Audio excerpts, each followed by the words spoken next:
Now, Dallas might seem like the obvious choice, but there's a reason why so many families are packing up and heading to the suburbs, places like Frisco, Plano, McKinney, and even Salina. And I've seen people pay twice as much for half the house just to be in Dallas while missing out on better schools and real amenities just 20 miles north. So today I'm breaking down the 8 biggest reasons why you might not want to live in Dallas and why so many people are moving out to the suburbs right now. All right, let's talk about the elephant in the room, which of course is going to be property taxes in Dallas. And I'm not talking about a little bit of a sticker shock. I'm talking about taxes that can literally add $700 plus to your monthly payment. Now, Dallas County hits you with a 2.18% property tax rate.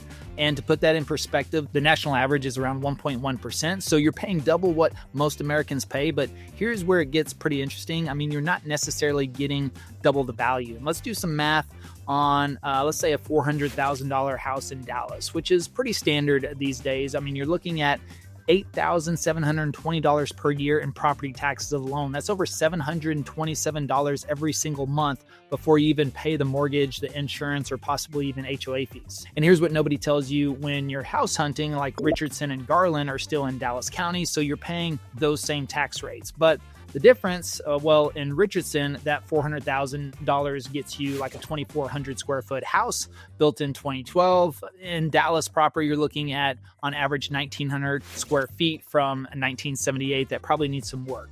And it can get worse every year. They can reassess your property annually, and while they can only bump your assessed value up 10%, per year, if it's a homestead, then that can compound pretty quickly. And I've seen clients who bought 5 years ago, tax bills have gone up sometimes 30-40%. And if you think about that, a 40% increase in just a few years, I mean, you could be paying thousands more every single month. And now one thing I see a lot of people say, we talk about, well, there's no state income tax. I mean, that is a good benefit. And that only hits like what you make. The thing is if you're retired or you're unemployed or you're not working, it doesn't matter. Property taxes are still coming in. And the reason I personally think this is a big issue in Dallas is because I know a lot of people that pay the same amount of taxes, but they get a whole lot more for their money in places like Frisco and Plano. And they get top-rated schools, they get maintained parks, they get community centers, and you get just a lot more space. So it just seems to make more sense if you're going to pay that, why not get more house? And that also brings up the topic of schools, because if you're paying these crazy property taxes, you would expect world-class education, right? But this next part is about the Dallas schools, and I'm just going to relay some facts, okay? You have to make your own decisions based on the school data and information. So I'm not trying to, coerce you one way or the other, but I'm just letting you know the stats of Dallas schools compared to north suburb schools. And if you look at Dallas ISD, it serves over 140,000 students across the city. So, which sounds pretty good until you look into the performance numbers. Only 41% of schools got a B rating or higher from the state. So that's less than half. And I work with a lot of families relocating here. And of course, school quality is always their top concern whenever they're looking for a house. So if I show them something in Dallas ISD, which has an overall C rating, which they find out online, and then you look at Plano or Frisco, which have A ratings and they're only about 20 or 30 minutes away, then you can see which way they start to lean. And then you look at like math scores. I mean, it tells a different story. 21% of Dallas students are performing at grade level in math. I mean, 21%. That means 4 out of 5 kids aren't meeting basic standards. You compare that to like Frisco, 75% of students meet or exceed math standards. So that's not even close. So, what do families do? Well, a lot of them go to private schools in the Dallas area, but a good private school in Dallas could run $15,000 to $25,000 per year per kid. So if you got 2 kids, I mean, you could be looking at $50,000 just for K through 12. I mean, that is like a mortgage payment in itself. And the other option is trying to get into the better schools within Dallas ISD, but there's a catch to that. And those schools are usually in the most expensive neighborhoods. We're talking about homes at a minimum starting at $700,000 and above. So you're paying premium prices for the chance at a decent education. And then you take a look at like Allen or Plano, they consistently get top rated schools. And, what could you use that $50,000 for that you're paying private tuition, family vacations, college savings, a new car, I don't know. But here's what I think is the problem is that Allen ISD consistently ranks in the top 10% statewide. I mean, Frisco ISD is building new schools every year just to keep up with the families that are moving into that area. And these districts have resources. They've got newer facilities. They've got teacher retention that Dallas ISD really is struggling with. And that brings us to the housing situation, because when you see what your money buys and you compare the two, I mean, you just get a lot more house up north. And that's another big downfall of Dallas, is that, it will humble you when it comes to what your money buys. I mean, the average home price is around $425,000. But you're getting probably about 1,900 square feet on average in something built probably in 60s or 70s and 80s, which I think was a bad time for home building, at least as far as architectural design. I mean, 50s, awesome. 1920s, awesome. 70s, 80s, 90s, And I see this reality check happen with clients all the time. So they come from markets where $400,000 bought them, a nice family home, maybe with a yard and a garage. Then they see Dallas options and they're kind of like, wait, well, what's going on here? I mean, price per square foot in Dallas is about, 196 to 209. Suburbs like Garland and Mesquite, you're looking at 135 to 160 per square foot. That's pretty good. But on a 2,500 square foot home, I mean, that could be $90,000 more just in the Dallas area. And you're getting just less house for that premium. And if you look at somewhere like Lakewood, one of my favorite neighborhoods, cool area, amazing, but you're looking at over $480 a square foot on average there. I mean, you go up north, that will get you a mansion with 3-car garage, all the amenities you could imagine. I mean, it's crazy what you would get at that price per square foot. Then you look at the condo situation in Uptown. That's pretty brutal when you're looking at $400 to $500 per square foot, maybe even $1,000 a square foot. And then you add in HOA, which is terrible in these apartment buildings or even the high rises. I mean, up to $1,000 per month, or even $150 to $300 for parking on top of that. I mean, for that same amount of money, I mean, you could be renting a 2,200 square foot home in Richardson, probably with a yard and a driveway. And if you look a little deeper into the HOA fees in the Dallas high rises, I mean, you're talking upwards up to, could be up to $1,000. And what does that pay for? I mean, you get some building maintenance, you get sometimes a crappy gym, you get a pool that you share with 200 other units or 300 other people that's always crowded and probably a little crazy on weekends. But most suburb neighborhoods, I mean, HO fees run well under $200 a month, or sometimes just a quarter. And you get, the pools, the parks, the playgrounds, plus a much smaller community. But in comparison, if you look at a $400,000 house in Dallas, it gets you about 1,900 square foot. And that probably needs updates in the neighborhood where you might not feel too comfortable, but that same $400,000 in Salina or Melissa could get you a 3,000 square foot home. And it's in a community where they've got paved bikeways and trails. I mean, playgrounds and everything for the kids, just a much nicer environment. And of course, you'd think like paying the premium prices would at least get you some really good amenities. But that's not really the case even in Dallas. And by the way, if you're new here to the channel, my name is Levi and I'm a real estate agent in the area. I've been helping families, hundreds of families, move to the Dallas area every single year. We're the #1 relocation team in the Dallas-Fort Worth area. And if you're thinking about moving, just go ahead and hit the subscribe button. That way you're the first to learn about everything in the Dallas market. But if we talk about community access, as far as what goes on in Dallas, Dallas has 21 public pools for 1.3 million people. So that's like one pool for every 60,000 people. And whenever it's 105 here, for 3 months straight, I mean, good luck trying to find a little spot in the pool. Take Frisco, for example, you got about 240,000 people, and they've got aquatic centers, splash pads, community pools. It works out to about 12,000 residents per, aquatic center or splash pad area. And so that gives you just a little bit more room to work with. And if you're someone who likes golf, for example, something else to consider, Dallas only has 6 public courses for the entire city. I mean, you think about Plano alone has 4 public courses for a fraction of the population. And so what's really kind of exciting about the northern suburbs is they're building out all these crazy and incredible amenities. I mean, Frisco has tons of infrastructure with sports complexes, community centers, world-class facilities, plus what they're building and developing in the next year or two with Universal Kids Resort, Central Grand Park, the Mix, the Rail District, the Railhead. All of that is going to add to the draw of Frisco. Even McKinney is developing this whole 15-minute city concept where everything you need is within a 15-minute walking distance. Same thing in Frisco. They're also going to be doing that up in Salina as well. And the thing is all this stuff has been built in the last decade. So you're getting nice new amenities, well-designed homes, eco-friendly, energy efficient. I mean, it's not too packed and overcrowded at all these facilities. Then you look at youth sports, which is another thing, and want to sign your kids up for soccer or baseball, and half the time you end up driving up to the suburbs for those fields because Dallas doesn't really have adequate facilities.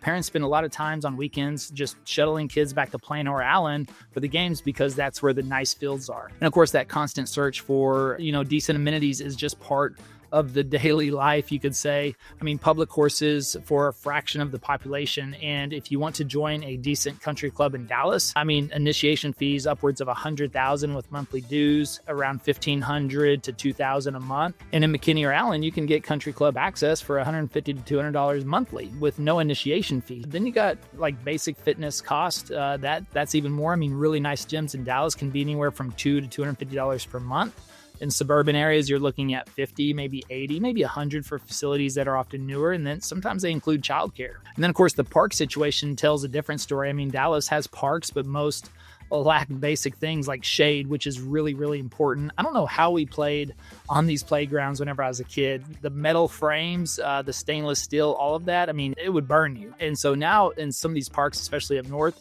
you're seeing they're building shade covers over the playgrounds, which I think is a smart idea. I mean, look at some of the parks in Richardson. I mean, they have 30-year-old oak trees, well-maintained playgrounds, sports facilities. You don't have to drive across town to use, which is pretty nice. Then, of course, you have the hustle and bustle of the city. So, if you're in Dallas, you can hear sirens every 15 minutes. I mean, Dallas Fire Rescue Department answers over 250,000 calls per year. So if you're living in Dallas, just like any major city, the noise, I mean, it just never stops. You've got the airport, you've got traffic, you've got people everywhere, and there's, highways close to everything. So you're getting all this noise constantly, right? And if you're the type of person who likes the hustle and bustle, it might be a good fit for you. I mean, that's something that I kind of enjoyed about it, but you might actually enjoy being in Dallas because you're in the feeling like you're in the middle of everything, and that does kind of have a vibe. The city, it's a completely different vibe, which I'm a big fan of, actually. But if you're someone who wants a little bit more peace and quiet, I mean, you've got places up north, which are quiet, more family-friendly suburbs. You get your space. You don't have tons of stuff around you with noise going on, except for all the construction that's happening. That's usually during the day. But of course, with all that new construction, I mean, that's temporary growth versus constant urban noise. I mean, the pace matches the noise. Everything moves fast here. People drive aggressively, walk quickly, and they talk fast. But there's this feeling that, if you're not hustling, then you're falling behind. And this intensity carries over into other aspects of life too. Then we have politics. Now, I don't typically talk politics, but it is something you may want to consider when you're thinking about where to live. And of course, Dallas overall has become a little bit more left-leaning. I think that most city metros become left-leaning, even in a red state like Texas. But you move up north, you're going to find a lot more right-leaning people, especially you're going to see them more vocal about it, yard signs and things like that, where down in Dallas, you're going to see more yard signs for the left side. And then you got to think about curriculum in the schools as well. I mean, I know that we talked to a lot of people moving from Washington State and California, and one of their biggest complaints always was the school curriculum in those areas. And they are doing some crazy things here in the Dallas area, mostly in the city, but a lot of people are kind of fighting against that. I think the governor here also recognizes that as well. So, that's not going to get too far. But you might find that a little bit more down in the city areas than you will in the suburbs. But again, that really just depends on what you're thinking about. I mean, I know for us, we deal with a lot of people that are looking for more of a conservative lifestyle. They're looking for something more family oriented. They're looking for the schools that, kind of just teach the basics and the things that they learned whenever they were growing up. And I get it. You got to just go with the flow, and you can always talk to the schools beforehand. So if you're thinking about areas, I'd always recommend going to that school, talking to principals or teachers, and getting a good feel for an area you might consider. All right, now if we talk about the vibe, I mean, people say all the time that Dallas doesn't really have a soul, and I could actually kind of see that. I mean, if you look at some of the other cities, I mean, Austin's like known for being quirky and weird and has this music scene. I mean, San Antonio has the River Walk. Houston, I don't know, they have this international feel, but whatever, it's still too humid in Houston for me and way too much traffic. And then it comes to Dallas, and it's like, what exactly is Dallas known for? I mean, you got Fort Worth, it's kind of known for the stockyards, but Dallas, like, what's the big deal? So, I mean, there's a lot of businesses here. I mean, a lot of corporate things. I mean, you do have some cultural places, Bishop Arts, Deep Ellum, two of my favorite spots, but my argument is that they're too small. I mean, when I go to Bishop Arts, I mean, within about, 2 hours, you give or take eating, you can walk the whole place and just kind of like, okay, unless you're spending a lot of time in and out of the shops. Deep Ellum the same way, it's still making its comeback. One Main Street is kind of the main draw there. So once you walk through that main area, you can do that within a couple of hours. I mean, I know if I go to Austin and go to South Congress, I mean, I could walk that street probably all day, half a day down one side and half a day up the other side. San Antonio, clearly you could spend a lot of time on the River Walk. But yeah, Dallas is just kind of known as this young professional, this business environment, kind of more like a hustle city. I mean, we do have our lakes, that is something that's really cool. So maybe we are known for lake life, but I don't feel like that is like the vibe of Dallas. I mean, I love the lake life. And we do have 5 major lakes all, within the Dallas area that are easily accessible no matter where you live. So that is a big positive because, we don't have mountains, we don't have beaches, so we got to depend on lakes. Now, I do love the historic districts and the old homes in the Dallas area, like Lakewood, Old East Dallas. I mean, driving through Highland Park, University Park, absolutely beautiful. Again, White Rock Lake, one of my favorite areas just to be around. So I guess you could say there is that vibey aspect of it, but I wouldn't say that Dallas is exactly known for that. I mean, you've got to kind of be here and be in the mix or hang out with someone like myself who likes all of that stuff and knows all of the hot spots. So yeah, once you move here, hit me up and I'll give you all the details. And of course, that's the thing with the suburbs. I mean, all the different suburbs, they have different feels. They have different amenities, different schools, different things kind of happening. You kind of, pick and choose what fits your lifestyle. I mean, Frisco feels a lot different from Plano, which feels different from Allen. So each has its own personality, its own kind of community vibe. And Dallas can feel a little bit more the same, but I don't know. I could say the same about the suburbs as well, but they both give you options to find that community that really kind of matches what you look for. Now, as I mentioned, young professionals earlier, I mean, the average age around Dallas is around 33 years old. I mean, that's younger than most of America. So it's become a city of young professionals, which often that could leave out families or older residents. I mean, numbers really kind of tell the story. 65% of new residents are between 22 and 35 years old. So they come for the corporate jobs, they stay a few years, then they move on or they move up to the suburbs. So, the population and that demographic does kind of shape the development of the Dallas area. So if you're living in Dallas, you're going to be around a younger crowd. Not to say that's a bad thing, but you got nightlife, entertainment, colleges around that area. So family-friendly restaurants. I know it's interesting. I was down on Lower Greenville the other day, with the wife and kid, and I was like, man, there's some really beautiful people around here, and nobody has kids. And we were like, do you have a high chair? And they're like, yeah, let's dust it off real quick. So it was just kind of funny. And, everyone was out there having their cocktails, their mimosas, their brunch groups. Yeah, I was kind of reminiscing back to, the glory days. No, but, it's just interesting. And it's like, okay, yeah, you're up here in the suburbs and you go out to lunch or dinner and like there's kids everywhere, kids in high chairs, kids running around the restaurant. It's definitely like the tale of two cities almost. And then, of course, you look at the restaurants and bars that are popping up. I mean, and down in Dallas, they've got these beautifully designed and aesthetic restaurants, vibey, hippie, all that cool stuff. And then up here, in the suburbs, you got a lot of strip malls and, in these restaurants, they do have their own designs and kind of cool things once you go inside. But, strip malls just kind of look the same. They develop them one right after the other. I don't know. I do feel like suburbs in North Dallas lack a little bit of character when it comes to that. When you look at the historic downtowns, I do love that, like McKinney, my favorite area in the suburbs up north, and we tend to visit there quite often.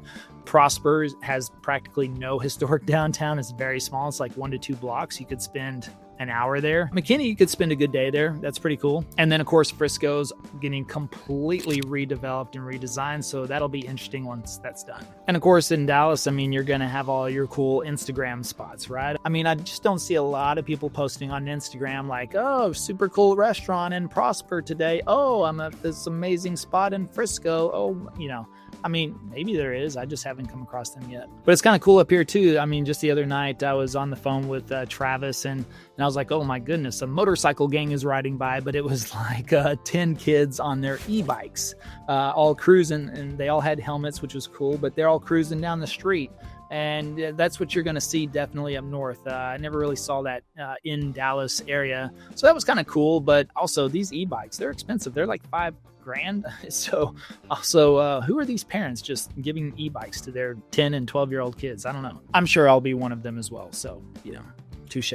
Of course, you could also say like Dallas is the dating app capital there, right? I mean, looks like everybody's on a first date there in Dallas. Maybe up in the suburbs, you might actually meet somebody at church, you know, like the good old days where you're supposed to meet people, or maybe on a school campus or something like that. But again, that's why a lot of families are moving up to the North Dallas area. I mean, it's really built for people with kids, long-term community, rather than the come and go lifestyle of young professionals. And so if you're thinking about moving to Dallas, of course, some of these things you might have to think about before you move, or come here and get a little feel for yourself as you cruise around. I mean, again, every place has its vibe, and there's families down in Dallas. Don't get me wrong. I'm not knocking it completely. I got a lot of good friends with families that like to stay down there. I kind of tease with my wife sometimes about going back to Dallas. I mean, I do love the old historic homes and neighborhoods down there. I just like the different characters. So it just really depends on what you're looking for. But that's why we love to have an individual conversation with yourself and your family to kind of see what your exact needs are, because there is a fit for everybody no matter what. And there's always a deal to be found in any market. So even right now, you might think the market is upside down or right side left or left side. I don't know. I mean, the market is a little interesting right now, but I think as a buyer, it's one of the best times to really hone in on something that will fit for you and your family. And of course, if you have to move here because of job relocation or family or something that is having you move here during this time, we can find a deal in any market, I promise you. And now sellers are more willing to negotiate than ever before. Builders are more willing to negotiate than ever before. And we can work on things like the rate and everything else that goes along with it. So, you know, if you're thinking about making that move, I just highly recommend you reach out. Our information is on the screen or in the description below. Happy to help you make a smooth move to Dallas. And if you want to know what suburbs I think are going to be blowing up for 2026, you should check out this video right here.